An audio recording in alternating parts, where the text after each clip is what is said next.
Hello everyone, and welcome back to Patrick Replies, the show where, you know the routine at this point, where I, Patrick, reply to the questions and comments from the latest video, and today we are talking about the Jaws episode. Something I was just thinking about as I was entering the room to shoot this. Has anyone ever, watched one of these videos, the Replies videos, without ever having seen anything from, the main channel? Could this be someone's first video, from me? I introduce the premise of this every time, but I assume everyone watching this knows what the deal is. Anyway, we're talking about the Jaws video. Let's just get right to it.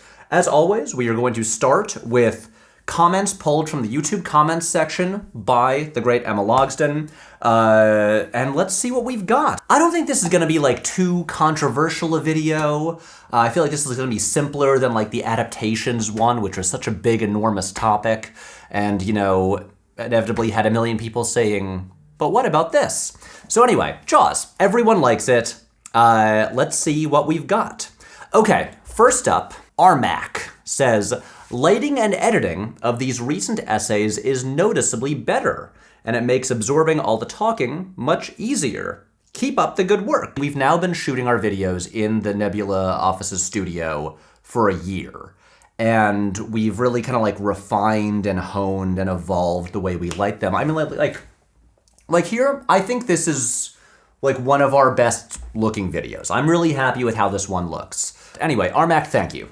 OEVM official says, is that AI generated art on this new thumbnail, guys? Emma replied and says, no, it's an image of Bruce himself. Bruce, of course, the mechanical shark. I will flag this question for Patrick so he can answer in the replies video, though, just to be sure. No, it's not an AI generated thumbnail. I mean, look, obviously, we did a whole episode about it last year.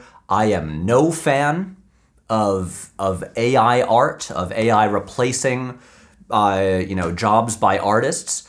And yes, I think we should all stay vigilant about this, especially if AI is being, used in movies and stuff like that. But also, let's be careful and not, throw out wild accusations that are unfounded. Because no, I used photographs and then did stuff in Photoshop to make the thumbnail.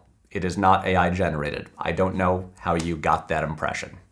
Okay, let's move on. 19 Hill 79 says, first Dick Tracy, and now Jaws, this. This is why you are my favorite video essayist. Thank you. Oh, and the 66 Batman movie? I feel like we are kindred nerds. This is funny because the other two videos you mentioned were from 3 years ago. I hope you've watched the ones in between. I do have a question. Did you consider talking about Spielberg for the adaptations video at all? Because in my opinion, he is the best to ever do it. Jaws, Jurassic Park, Lincoln, and even West Side Story, to name a few. What is it about Spielberg's approach that makes him such a masterful adapter? Also, Emma, killer Kilmer shirt. I agree, killer Kilmer shirt. I do agree that Spielberg is just good at making movies. And also, yeah, many great adaptations there. Although really, you could say that about lots of people, like Scorsese, great at adaptations. But no, I did not think about bringing up Spielberg because, like I mentioned a bunch in the previous Replies video, the adaptations topic is just so enormous that I'm we cannot spend a lot of time on, literary adaptations. Then we'll be here all year. So while I agree with what you're saying about Spielberg being really good at that, that just would have, expanded the scope of the adaptations video too much, and that one was already tough to wrangle and keep to a manageable length. So there you go. Spencer Dokes says, Jaws is a macrofiche. Big fish. Clever. Angel 7 says, get me pictures of Spider-Man, he says, as AMC is currently rescreening all the Spider-Man movies. That is true. Yeah, Mike wrote that line. I'm pretty sure he's not aware of them re-releasing the Spider-Man movies. I will say, last week, as of shooting this last week, a bunch of us went to see Spider-Man 2, and sitting next to Emma while she experienced Spider-Man 2 for the very first time was a joy. I mean, the whole experience of it was so great. The crowd was so amped, just like going nuts. Just full cheers and applause when Peter says pizza time. It was great. What a good night. Spider-Man 2 is still the best. LaKimble. Hey Patrick, very fine video as always. Thank you. I've always loved Roy Scheider's glasses in Jaws and recently bought a pair I thought looked kind of similar. Hey. Me too. Question for you, a man who seems to appreciate fashion. Has your taste in clothing ever been inspired by a character's wardrobe in a film? We are looking at outfits thoughtfully assembled by costume professionals. Makes sense to use them for inspiration to me. Ooh, that's a really good question. Rewatching The Talented Mr. Ripley a few years ago and just being like, oh God, I gotta dress, in the summer I gotta dress like these people. Also, I just like wish that I looked like Jude Law in that movie and could pull off those outfits. But that was really one where I was like, man, I gotta get some knitted polos. I am pretty certain the answer is yes. I of course I have. I'm also just like totally drawing a blank right now. I'm like forgetting every costume from every movie ever. Yeah. Wow, good question. Honestly, a thing that I've been thinking about recently is, and I want to be very clear here, I am no expert on fashion at all. I'm like, whenever I, read like menswear blogs or whatever, I'm just like, oh my God, they know the history of all these things. They know so many designers and brands that I'm not aware of. I have such like basic taste and all of that, and I'm working on like a limited budget. I'm also not someone who like even devotes the time to like going vintage clothes shopping. But that said, genuinely, this came up. Jacob Geller was in town last weekend. I mean, we met up for lunch, and while we were talking, I don't know how it came up, but I did suddenly have the idea. I was like, could I just make a video about like knitwear in cinema, just like movie sweaters? I don't have a thesis. I just want to talk about sweaters. I think one of my big goals in life, or at least in my career, is to I don't know how this happens, but I would like it if clothing brands that I like would give me free clothes to wear in videos. Maybe I should start doing like Instagram posts after every video of like, here's the fit for this video, and I like tag all the companies in it. I don't know. I couldn't be a menswear influencer. I don't even want to be. But I just want free clothes. That's all. The Maple Strip says, I feel like one thing missing in the conversation here is that Jaws is frequently credited with vilifying sharks to such an intense degree. In this alternate universe, perhaps the shark population would have done a lot better. A question I walked out of the cinema with last year was, yes, that was amazing, but was this movie worth all of the sharks indirectly killed in its name? Okay. So I don't want to seem insensitive here, because, I don't have like the statistics in front of me. But yes, I can see how the immense cultural influence of Jaws and just like putting sharks in the popular consciousness may have indirectly led to more hunting of sharks. I can see how that is true. It does also remind me a little bit of like the classic thing of blaming action movies for school shootings, where like, yes, violent action movies do, lead to like greater prominence of like, images of guns in like in the popular consciousness. It's not like people were just totally normal and had zero violent impulses, and then watched one action movie and were like, that's it, I'm going to kill people now. Oh God, I can't believe we're talking about mass shootings here. And I think it's a similar thing with sharks. The first part of this comment, I feel like one thing missing in the conversation here, I don't think that we are required to bring up like deaths of real life sharks anytime you talk about Jaws. I don't think it really had anything to do with the conversation of the video. And so yeah, I think it's okay to talk about Jaws without like kind of, bringing up the like moral scolding thing of being like, well, you can't fully love that movie because maybe it had an impact on like animals in the real world. Look, it's a complicated issue. It's not that simple. I'm not the one with the answers, but I also do not think it was necessary for me to bring that up because it really was not a part of the conversation. Anyway, now that things have gotten too serious, let's move on to hopefully a lighthearted one. Oh, great. A simple one. Maria Vosa says, question for Patrick. Hi, Emma. I always love it when people say hi to Emma in the comments. Could you expand a bit on why some writers are credited on a script and some are not? How much must a writer contribute to be credited, and how does the arbitration on this work? It seems to me Sackler contributed some substantial scenes on the Jaws script, but apparently not enough to get his name on the thing. Was he okay with that? Okay, so I don't have like the exact numbers in front of me, but exact numbers do exist.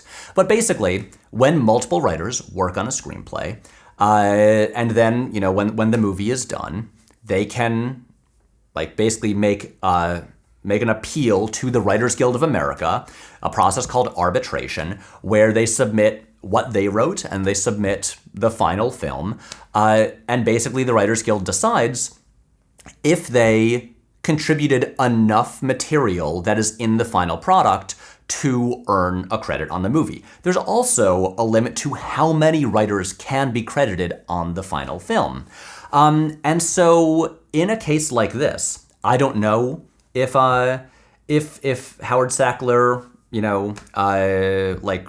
did the arbitration process for this. It does seem to me like Sackler mostly did like a polish on Benchley's draft. And he added the backstory of Quint with the USS Indianapolis, but it's not like even really much of his dialogue made it through. It was just like, like a portion of a scene. And so, yeah, I honestly just don't think enough of his contributions made it to the final product. And so that's how. But hey, he's credited on Jaws 2. So that's something. Taskmaster, or Tiskmaster says, same question type, different direction. What if Spielberg made Duel, but the truck didn't work? It would change the movie from neurotic and that truck to paranoid and what truck? I hope I read that correctly. It would have made it Jaws. Spielberg, if the shark worked, would have made Duel on water. However, it wouldn't have made Spielberg into William Castle, it would have made him into George Romero. He's coming to get you, Brody. I mean, the idea of making Duel but the truck not working is crazy, because like with Jaws and the shark, they had to build a whole mechanical shark that was like operated from the ocean floor. That was not a thing that existed before. It was a very complicated thing that then also had to function in salt water. With the truck in Duel, it's a truck. They didn't have to build a truck from scratch. Trucks exist. If the truck didn't work, get another truck. I don't even know how that would work. Also, the thing is with Duel, it's like there's one guy in a car and then a truck. There's like no other characters. There's like nothing happening. Duel wouldn't make sense if you didn't see the truck. Okay, the more I think about this, the weirder it gets. I'm just gonna move on. That ski freak says, I haven't seen Jaws now. This will sit in my watch later forever until I do because the mean Patrick H. Willems won't let me continue watching until I see it. Then Zelda fan says, I clicked on this video wondering if I would be able to watch it without having seen Jaws, but then I actually did stop watching when Patrick told me to in order to watch Jaws. Good movie. Who knew? Hey, Zelda fan watched Jaws. I'm just gonna say, I have been a little bit surprised at the number of people, not just like in the comments and online, but people I know in my life who have told me that they did pause the video when I told them to stop watching if they haven't watched Jaws, because they haven't watched Jaws. And yeah, like, I mean, look, we all have blind spots in our film viewing, but Jaws is not like a homework movie. It's not the kind of movie that you put off forever because it's like, it's gonna. I know I should see it. I know it's important, but it's like it's not gonna be fun, and I'm gonna have to like really pay attention, and it might be boring. No, Jaws is one of the most entertaining things ever made. It rules. You're gonna have a terrific time. If you haven't seen Jaws and you're watching this video, what's wrong with you? This video isn't even good. This is just like me like rambling as I like read YouTube comments. Go watch Jaws. Like come on, guys. You know what? I'm gonna dox a friend right here. Friend of the show, AJ Diddy, who has a small role in Night of the Coconut. I was recently a guest on the podcast that he co-hosts called The Worst of All Possible Worlds, and we were discussing the Boss Baby Family Business, the second Boss Baby movie. And while we were recording, AJ revealed to me that he paused the video because he hasn't seen Jaws. And I was like, dude, you've now seen both Boss Baby movies and then recorded like nearly 3-hour podcasts about them. And in all of that time, you could have watched Jaws. That would have been a way better use of your time. Sorry, AJ, for embarrassing you on the internet, but also watch Jaws. All the rest of you, watch Jaws. A moody hipster says, if there's a third piece of behind-the-scenes movie trivia that's been shared countless times, it's that Heath Ledger allegedly improvised the Joker's reaction to the bomb detonator not working in the hospital scene of The Dark Knight, even though it was more than likely intentional on Nolan and Ledger's part. Yeah, that's a really good example, because that the long tracking shot when the Joker's blowing up the hospital.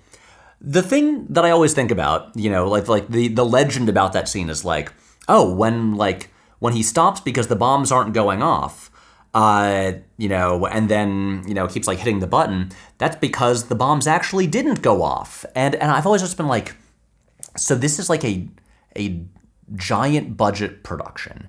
And this is this crazy sequence where they have one take of this because they're blowing up a building. And the explosives really malfunctioned. They really didn't go when they were supposed to. Like that, they've got like the world's best professionals working on this. I'm very skeptical about that. I think it happened exactly like it was supposed to, and it was all intentional, and it worked. So we may never know. I don't know. Christopher Nolan, come on the show. Confirm it for us. Now we have multiple comments from Alan Analog Musicat and then BL3343 talking about microfiche. I just want to let everyone know, I know what microfiche is. Emma knows what microfiche is. That exchange in the video was a joke. It was there for comedic effect. We know what microfiche is, but thank you for everyone explaining to us what it is. I'm sorry if we made you feel old, but we do know what it is. Ajar Qureshi? I don't know. Sorry about mispronouncing your name. Here's a piece of Jaws media I don't think enough people know. For some of the sequences with the shark in this film, Steven Spielberg hired at the time renowned divers and documentarians Ron and Valerie Taylor, who had previously directed a famous documentary about sharks without the usage of cages, to film sequences of real-life great white sharks attacking cages and boats that are used in the film. The popularity of the Jaws film led to a widespread fear of sharks and rampant hunting of them, which resulted in Ron and Valerie beginning their lifelong conservation efforts toward great white sharks, partly to undo the damage they unwittingly inflicted on the shark population by being involved in Jaws. Yeah, I will say, I did bring up Ron and Valerie Taylor in the video. They are a part of it. And yeah, they seem like cool people. Look, conservation efforts toward sharks, good. Again, I feel kind of like I'm being guilted for talking about Jaws. Man, this is supposed to be like a nice easy replies video. But look, there you go. More behind the scenes info. You can read more about Ron and Valerie Taylor on the internet. Moving on. Ruben MD says, came over from Nebula to say this is one of your best. Thank you, and thank you for watching on Nebula. No ads over there. I love the videos spanning genres and the entire industry as much as the next person, but there's something about the specificity of this that is so compelling. Perfect choice to frame it as a journalistic procedural. Thank you so much. I like the ones that are about entire genres and the industry, but it's a lot easier to make videos that are about one movie. Lonkin Pork says, another minor butterfly effect. After the success of The French Connection and The Exorcist, Friedkin's next planned big movie was going to be about aliens, with Sorcerer being a smaller, quicker job to fill the gap between them. But due to Close Encounters of the Third Kind coming out, he scrapped the follow-up movie and made Sorcerer bigger and more expensive, dragging its production out and leading to it opening a month after Star Wars, a coincidence of timing to which many people attribute its poor box office return. So without Close Encounters, we could have gotten a smaller, more subdued Sorcerer instead of the criminally underrated masterpiece of suspense filmmaking that we have now, as well as a Friedkin movie about aliens in place of Close Encounters. Emma adds, man, I love Sorcerer. Sorcerer is terrific. Great movie. I am going to disagree with your premise here, because based on everything I've read, it really does not seem like Friedkin made Sorcerer this giant, complicated production just because he wanted to make a big movie. What it seems like happened is that Friedkin, who was always a prickly guy who didn't get along with people, was on such a hot streak and like what happened to so many directors in the 70s happened to Coppola, Altman, honestly, even Scorsese, Bogdanovich, a lot of these guys. Basically, they would have big successes and it would go to their heads to an extent. And then, like with Friedkin, he goes to the jungle. He like fires his producers. He keeps firing like everyone on the crew. And he just kind of goes nuts and like the movie goes way over budget. It has like tons of problems. And I think the final movie is great, but it's not like from the start he was like, yeah, this is going to be like a giant epic. It was really just that he, no one would say no to him. And he just, I think behaved poorly and irresponsibly. And so it became this like gargantuan production that went way over schedule and way over budget and was a nightmare to make. And I think that was just because he had made The Exorcist and he had won a Best Picture Oscar with The French Connection. And he's just like, I'm a genius and I can do whatever the fuck I want. And look, I wish Sorcerer had been the hit that it deserved to be, but yeah, I'm sure if he had made the Alien movie instead, he would have gone crazy on that, and that also would have been like a nightmare production. Because look, as much as we're all like, yeah, give talented filmmakers the resources and the budgets they want to do whatever they want and don't say no to them, it also, like, you do want to have productions that like run well and like treat people well, and like, even the best directors need someone there who's like, look, we have a lot of money, but we only have this much money, and we have to stay on schedule, and like, let's actually let's be responsible with the money the studio is giving us. And in the 70s, a lot of directors like no longer had that, and things went out of control. And that's how you got the 80s, when the producers and the studios took back all the power. So anyway, that's what I think would have happened with Sorcerer. I don't like, yeah, maybe if there was no Close Encounters, maybe Friedkin would have made an Alien movie, and yeah, I'm sure it would have been crazy. So yeah, but like, I do not see any universe where Sorcerer is a small movie with like a quick production. It just wasn't going to happen. Matthew Wonks says, Michael Caine would not have been able to buy his mother a new house, though. True. That's the thing. With his Jaws the Revenge money, he bought his mother a new house. Thank you for this video. Such an amazing piece of film with so much to digest. No pun intended. You're welcome. Thank you for watching. The Atoll says, when the legend becomes fact, print the legend. This reminds me of something that comes up about Waterworld all the time. It's often told that the large floating set was sunk by a hurricane off the shores of Hawaii, which didn't actually happen. A smaller set, the Trading Outpost, did capsize for a day, but was quickly righted and fixed.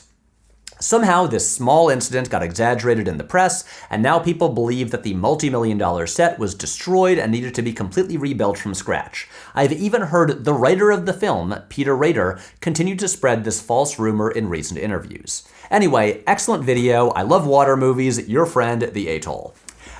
Yeah, I think the lesson here is that as much as we love legends about the productions of our favorite movies, you know, this is Hollywood. This is the film business. This is a whole industry about telling stories, often fictional ones. And so, you know, it's good to maybe interrogate these legends a little bit and see how true they are. Armac is back. Okay. 1325. I can't remember what happened at 1325 in the video, but he says, had a math teacher in high school who was a real hard case. Through a fluke, his son became my best friend and still is to this day. They grew up on the vineyard, Martha's Vineyard, where they filmed Jaws. It's legendary in their house about the time Dad took his baby out sailing one afternoon in July 1974, only to be harassed by people with megaphones from the shore. What the fuck? Oh, it's some movie. Fuck 'em. The ocean is for everybody. Being a hard case, my friend's dad found the camera on shore with his binoculars and proceeded to sail through the background of every possible shot for the rest of the day. Later, when the book on the making of Jaws came out, there was a statement from Spielberg about how, quote, trying to make this small bay look like the ocean almost killed me. Sailboats kept drifting by, ruining everything. This page hangs framed in their house next to a photo of the teacher and his baby in their sailboat.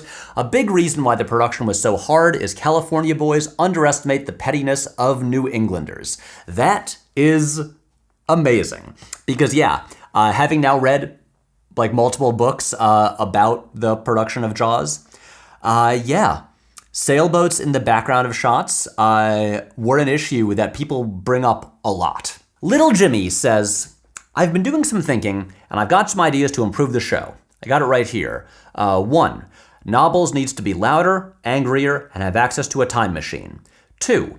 Whenever Nobbles is not on screen, all the other characters should be asking, where's Nobbles? I fully agree.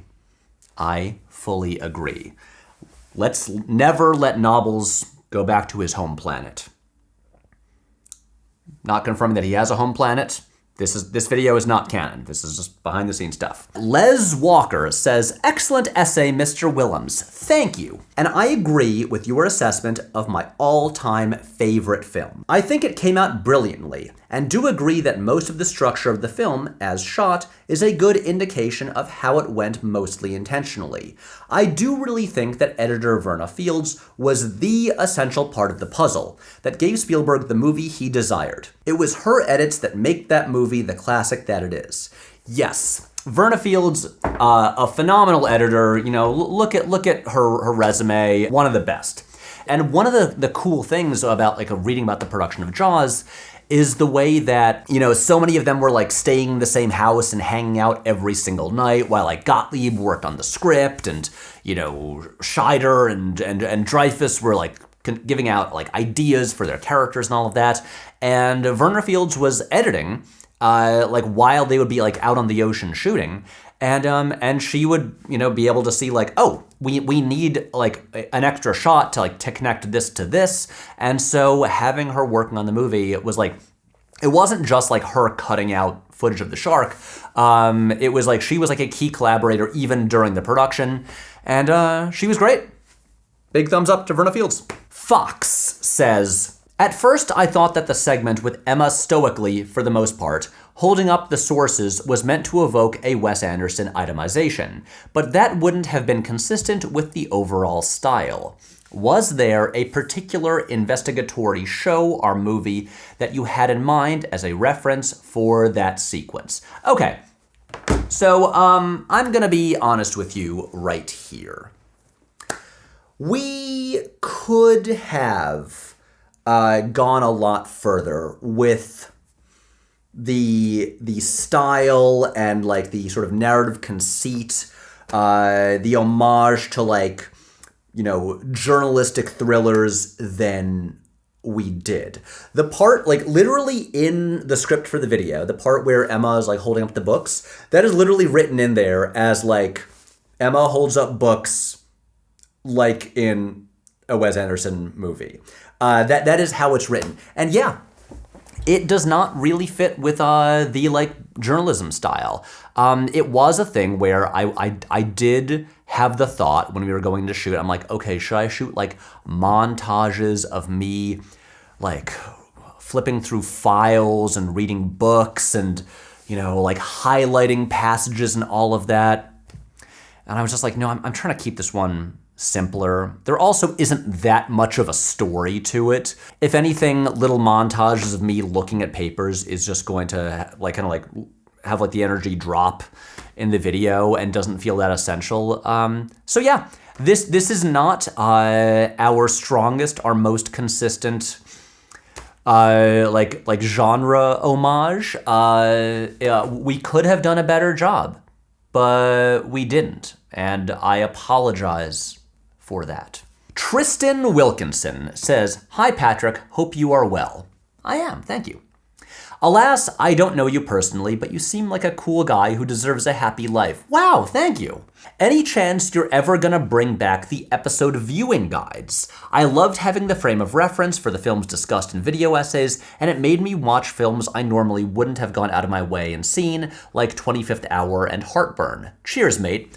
So yeah, this is a great question. For those who are not aware, last season, for a bunch of the episodes, I would release these viewing guides about a week before the episodes would drop. That would basically be a list of here are movies that are going to be discussed in this video if you want to like prep and watch them ahead of time.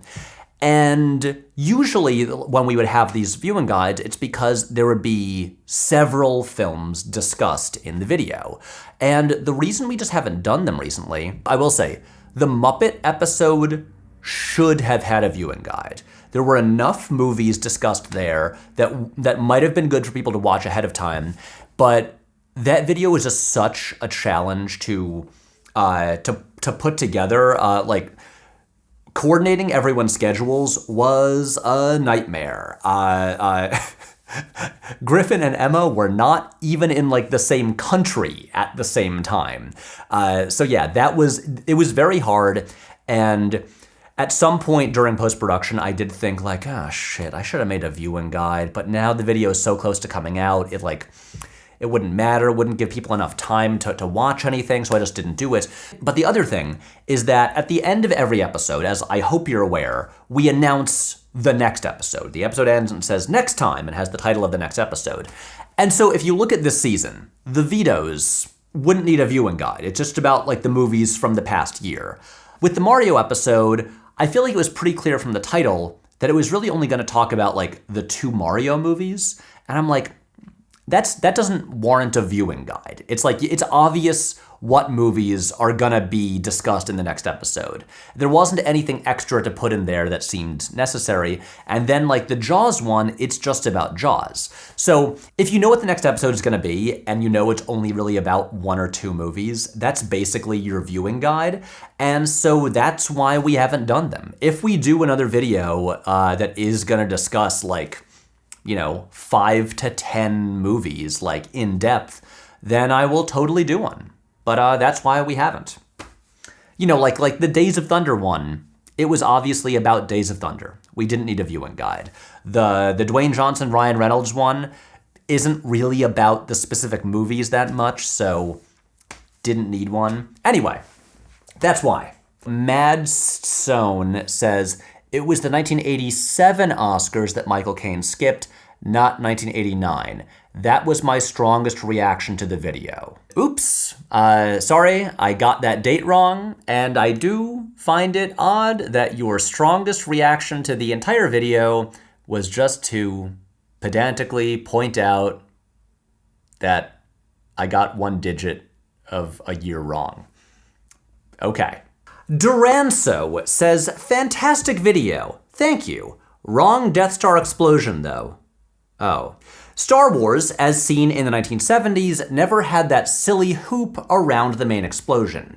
To us old geezers, seeing that screams 1990s, not 1977, not unlike the silly words A New Hope. And then BL3343 says, to be fair though, it's harder to get a high-quality, high-resolution copy of the original Star Wars. Yes, there's the despecialized and 4K 1977 copies online, but that's third-party stuff, and Patrick probably wants to use official versions for whatever reason. Not really. No, I used this because this is the version that I own on Blu-ray, and I have ripped my Blu-rays for the movie files that I edit with. And going to the effort of tracking down like the despecialized version for a 1-second shot in this video was just not a priority for me. It did not really change anything about the actual video.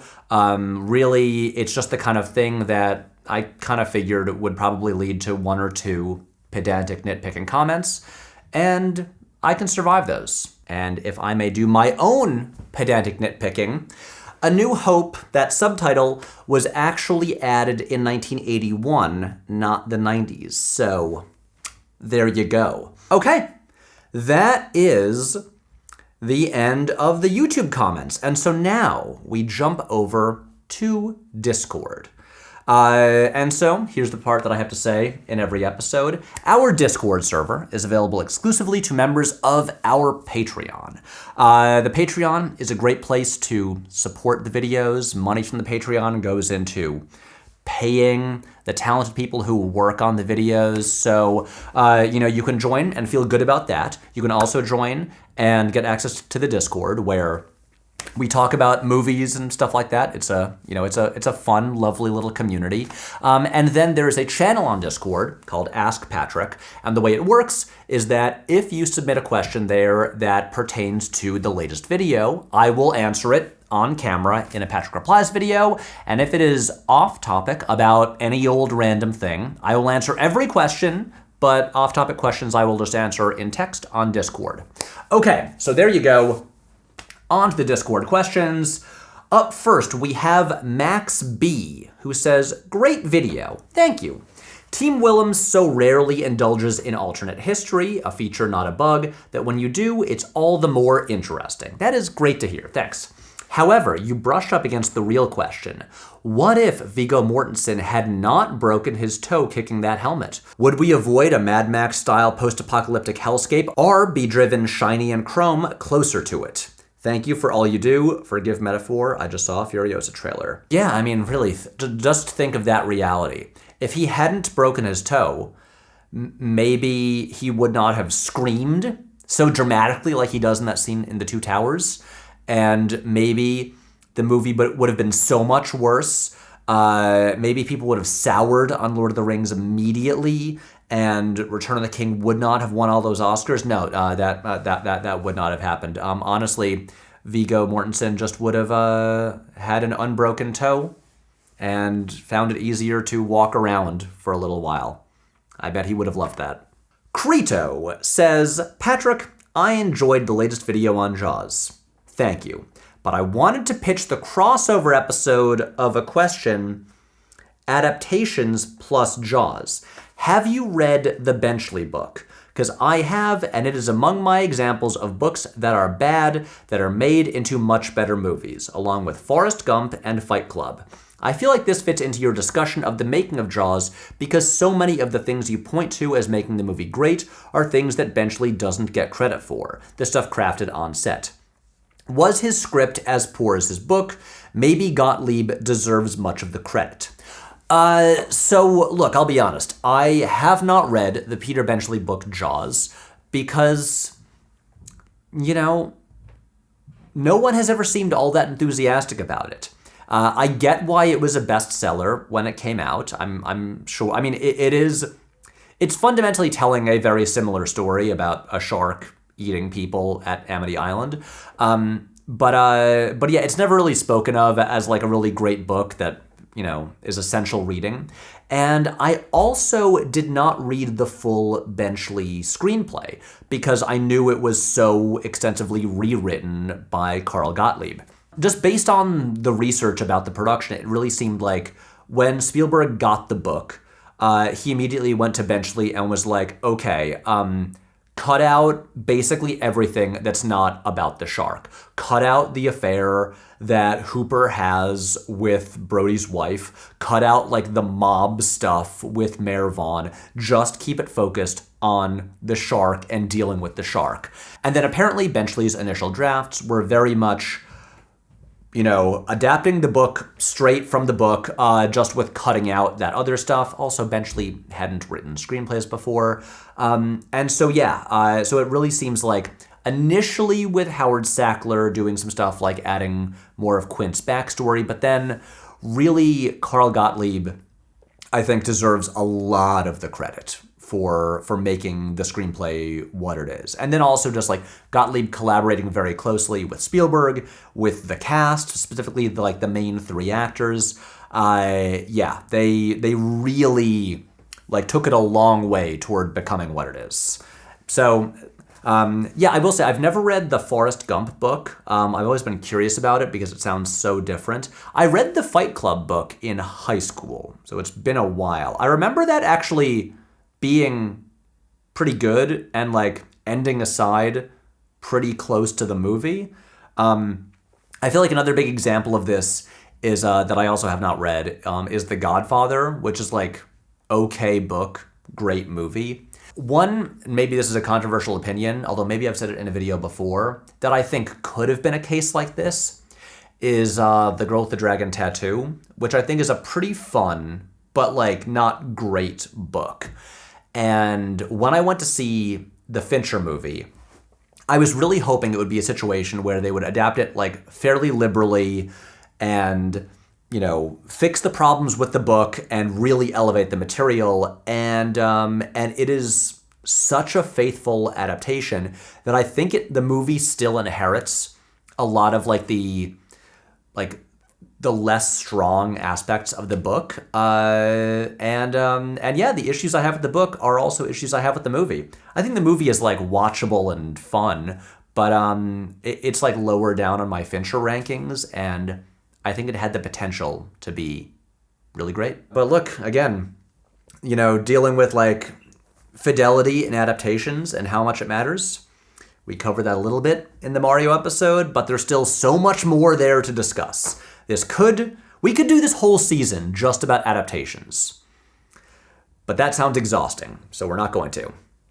Severin says, Patrick, what's your favorite Jaws sequel? 2, 3, or 4? So I rewatched Jaws 2 for the Nebula bonus companion video. If you have not watched it, there is 30-ish minute video on Nebula where I talk all about Jaws 2. But I had not watched any Jaws sequels since I was 8 or 9 years old. And I still have not watched Jaws 3 or Jaws the Revenge since I was 8 or 9 years old. So I do not have an answer to that question.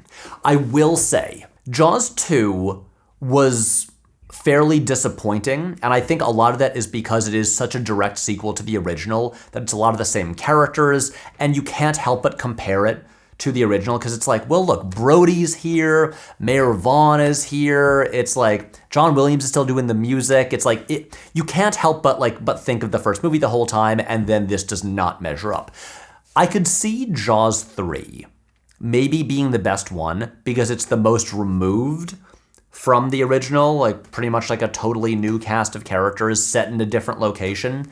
But yeah, have not watched them in a very long time. I don't really have an answer. Sorry. Professional Poyo says, hello, Patrick and Emma. First time writing in, love the new episode, especially you shouting out the criminally underrated duel. My question is, in the hypothetical universe where Jaws was unsuccessful, would that affect the general perception of sharks as a whole? Would the fear and obsession we have with sharks not be as prevalent? I know Peter Benchley has gone on to say how he regrets the bad perception his book gave around sharks, which would extend to the film, I imagine. Thanks.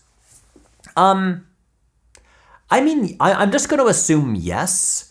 The amount of times we've all heard people say, like, yeah, I was afraid to go into the water after Jaws. It created a really widespread fear just among the population of the world that wasn't really there beforehand. Like Psycho and showers. I don't think people were very scared of showers until they saw Psycho. Like I said in an earlier answer, I think sharks are objectively pretty scary, especially like great white sharks. Like, they did not need Jaws to make them seem scary. Already scary.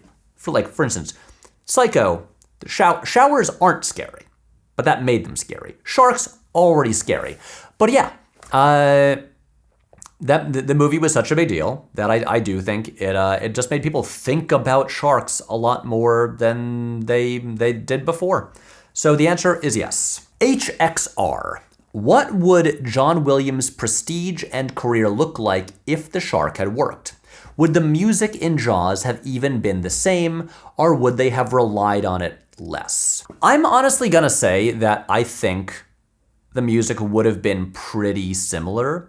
Like, you look at the opening title sequence of the movie, just the camera moving through the water while the theme plays, and it's right there. I think the music would still be there.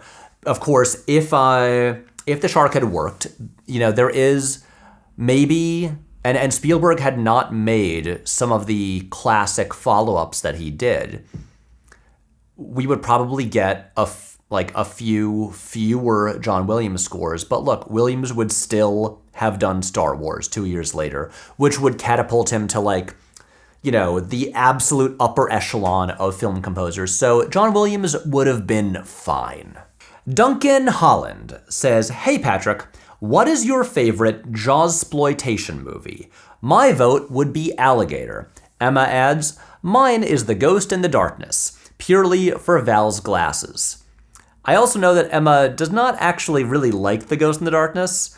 I think it's just that Val Kilmer is in a Jawsploitation movie. I think I'm going to say Tremors, which has a lot of similarities to Jaws. It is about unseen monsters below the surface attacking a small town, and it's terrific. Also, shamefully, I only saw Tremors for the first time last year. I know, but I've seen it now, and it's great. KB Failer says, "Hi Patrick, the Jaws video was great. Thank you. Thank goodness Bruce didn't work correctly. 2 questions. What is your go-to video filming food? The Chinese takeout was fun." The honest answer is my go-to video filming food is no food. Because I forget to eat. I will say, when I do remember to eat, it is usually granola bars that I have brought from home. So yeah, that's usually my snack. And then I drink water, and then also I've been trying to on set drink more throat coat tea to protect my voice, because I got to talk for a long time, and I want to wear out my throat. Let's see. But yeah, I will say we were not actually eating Chinese takeout in the video. I did wish that we had it there, but dealing with real food sitting around for a while just would have been an issue. Real question. Have you seen the beauty that is Jaws 3D? I saw it in the theater when I was 9 and it was scary. By the way, Dennis Quaid has said in an interview that he was on cocaine and doesn't remember making it. Awesome. Well, like I said in a previous answer, have not seen Jaws 3D since I was a small child. and I have basically no memory of it, but I feel like people are convincing me to give it another shot, so maybe I will. Okay, and the final question of the video is from Mystic Eddie T, who says, "Greetings, Patrick. Great job on the video essay as always. I think it's quite illuminating to see you incorporate film history and in-depth behind-the-scenes research into your work to more critically scrutinize conventional wisdom about landmark films like Jaws. The effort is appreciated. Thank you." How would you rank or measure the usefulness of each of the mentioned behind-the-scenes books/documentaries for the Jaws video essay? Okay, so looking at the stuff that I talk about, I will say that Easy Rider's Raging Bulls should be taken with a grain of salt. A lot of the people written about in that book, including Steven Spielberg, are like, it's all lies. That book is bullshit. This did not happen. But I will say also, that book does so extensively interview so many like first-hand sources and people that it is writing about that I'm like, while yes, take it with a grain of salt, I do think there is like an element of truth to a lot of it. It's also such an entertaining book, covering like the whole span of like 1967 up to 1980. I would highly recommend it. Just know that, maybe every person interviewed and quoted in there should not be like, taken completely seriously, but really fun book. The Jaws Log by Carl Gottlieb about the production of Jaws is one of the best film history books ever written. It is just like very like fact-based, like here is what happened from like, pre-production all the way through the release of the film. I was on set, here's what I saw. It's great. If you have any interest in Jaws or just any interest in filmmaking, I could not recommend it more highly. Also a very quick read. The other one, Jaws Memories from Martha's Vineyard, that is for real Jaws enthusiasts, and that was super useful for this video because so much of it is like photographs from locals and people who were on set of like the whole production, and that is the book that really kind of nails down the exact dates that every scene was shot. And so pretty much the whole timeline of the production that I put together was from that book, which was really useful and really interesting. So yeah, that's more like a coffee table book, like just big full color photos like on every page. But if you were a big Jaws fan, I would recommend it. It's a fun one. And then the documentaries, The Shark is Still Working, is a lot of fun. It does also go a lot into like just, just like the fandom and cultural impact of Jaws over the past like 30 years or so. So it gets into like Jaws fans and stuff like that and the release of Jaws, which is like, entertaining enough, but I'm really here for just like the making of the movie. And so the other documentary, the one from the 90s, The Making of Jaws, that one that documentary is basically just like interviews with the main people involved, just like intercut. There is not a lot of behind the scenes footage. There isn't a lot of like extra flashy stuff. It's just like Spielberg and Dreyfuss and Roy Scheider and Peter Benchley and Carl Gottlieb just like telling stories and recounting how the movie was made. And so yeah, that one is pretty good. I think I prefer that one to The Shark is Still Working. But yeah, there you go. There's my take on the various Jaws books and documentaries. And one more question. Regardless of its relevance to the final film, did you have any other thoughts on the first draft of the Jaws script by Peter Benchley that you thought might be worth mentioning here?